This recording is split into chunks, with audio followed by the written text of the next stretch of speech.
Bonjour et bienvenue à tous pour cette nouvelle affaire. Le 15 janvier 2025, Rose, une fillette de 10 ans, s'avance timidement vers la barre de la cour d'assises de Nantes. Derrière ses fines lunettes et sa queue de cheval, elle serre son doudou bleu, un soutien précieux face à l'épreuve qui l'attend. D'une voix douce mais déterminée, elle confie qu'elle pratique désormais le karaté et rêve d'avoir de gros chiens pour assurer sa protection.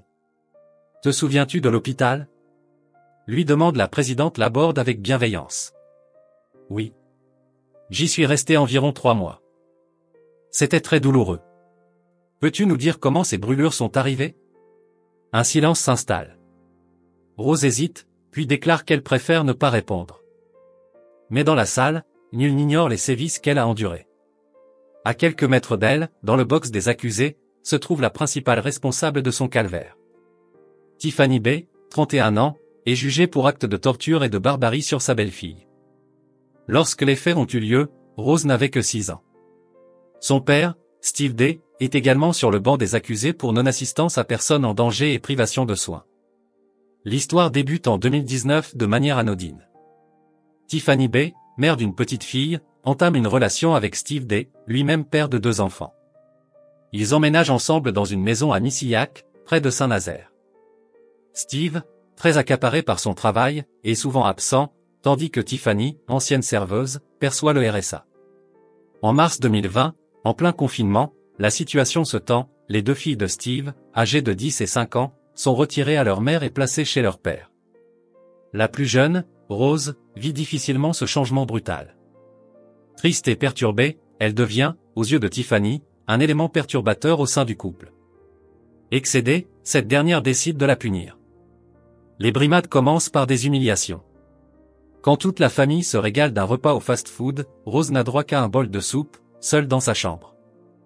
Pour Noël, alors que tout le monde se réunit, elle est mise à l'écart et laissée chez sa grand-mère avec le chien. Pire encore, son propre père ne prend jamais sa défense. Progressivement, la maltraitance s'intensifie. Tiffany prive la fillette de nourriture, l'enferme dans sa chambre des heures durant, l'insulte en la traitant de menteuse et de voleuse. Elle lui inflige des douches glacées, l'exclut systématiquement de la vie familiale. Un véritable enfer quotidien. Le 7 avril 2021 marque un tournant dramatique. Ce jour-là, Tiffany contraint Rose à prendre un bain dans une eau brûlante à 59 degrés Celsius, semblable à un acte de torture. Le soir, Steve s'étonne de voir la peau de sa fille rougie. Tiffany lui assure qu'il s'agit d'un simple coup de soleil pris sur la terrasse. Pourtant, la douleur de l'enfant est insoutenable. Elle ne peut plus se lever, souffre de lésions et de cloques sur tout le corps. Ses pleurs sont incessants. Pendant 9 jours, personne n'intervient. Ce n'est que le 16 avril que son père finit par l'emmener aux urgences. À la vue de l'état de Rose, les soignants sont horrifiés, brûlée au 3e degré sur 10% du corps, elle présente des plaies infectées et un début de nécrose au pied. Les autorités sont immédiatement alertées. Lors de sa garde à vue, Tiffany tente d'abord de justifier les blessures par un coup de soleil, avant de modifier son récit, prétendant que Rose aurait renversé une casserole d'eau bouillante en jouant avec le chien.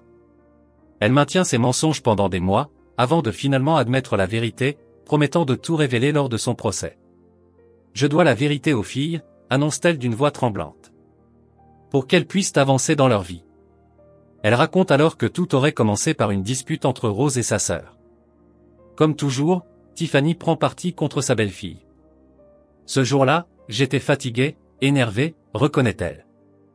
Je lui ai demandé de monter. Elle savait ce que ça voulait dire. Elle s'est assise dans la baignoire et m'a crié « Je te déteste. Tu as volé ma mère, t'es une conne. » J'ai ouvert le robinet sans vérifier la température. Personne dans la salle ne la croit. Des photos apparaissent à l'écran, dévoilant les jambes de Rose, couvertes de brûlures écarlates, de cloques et de pus. L'enfant a dû subir une greffe de peau pour atténuer ses souffrances. Après cette projection insoutenable, Tiffany demande à s'exprimer de nouveau. La voix tremblante, elle tente de faire amende honorable. « Je veux présenter mes excuses à Rose », balbutie-t-elle. « Je veux qu'elle sache qu'elle ne doit plus avoir peur. C'était juste une petite fille qui avait besoin d'amour. Elle n'a rien fait pour mériter ça. C'est moi la coupable. » Serrant toujours son doudou, Rose ose alors poser une question. « Pourquoi tu m'as brûlé ?» Dans le box, Steve éclate en sanglots. Depuis les faits, il lui est interdit d'entrer en contact avec sa fille. Il s'adresse donc au juge pour expliquer son inaction. Quand Tiffany me disait « Rose est punie, elle a fait une bêtise », je la croyais aveuglément. Je ne savais pas qu'elle était privée de nourriture. Vous ne saviez pas ou vous n'avez pas cherché à savoir ? Rétorque le magistrat. Cette histoire de coup de soleil, vous y avez vraiment cru ? Totalement. L'homme se présente comme une victime de sa propre naïveté, mais omet de préciser qu'il a lui-même infligé des douches glacées à sa fille. Les enquêteurs découvrent d'ailleurs qu'il avait initialement voulu emmener Rose aux urgences une semaine après le bain brûlant, mais Tiffany l'en avait dissuadé, menaçant de mettre fin à ses jours. L'avocate générale insiste sur la responsabilité conjointe du couple. Pour elle, ces sévices ne sont pas des actes isolés mais s'inscrivent dans un contexte de maltraitance habituelle. C'est un acte d'une cruauté insoutenable, commis avec une absence totale de soins et une volonté manifeste de dissimulation, déclare-t-elle fermement. Le verdict tombe, 12 ans de réclusion pour Tiffany B, 5 ans pour Steve D. Tous deux sont immédiatement incarcérés. Merci d'avoir suivi cette vidéo. Si cette histoire vous a touché, n'hésitez pas à vous abonner et à activer la cloche pour ne manquer aucune de mes prochaines vidéos. Prenez soin de vous et à très bientôt pour une nouvelle affaire.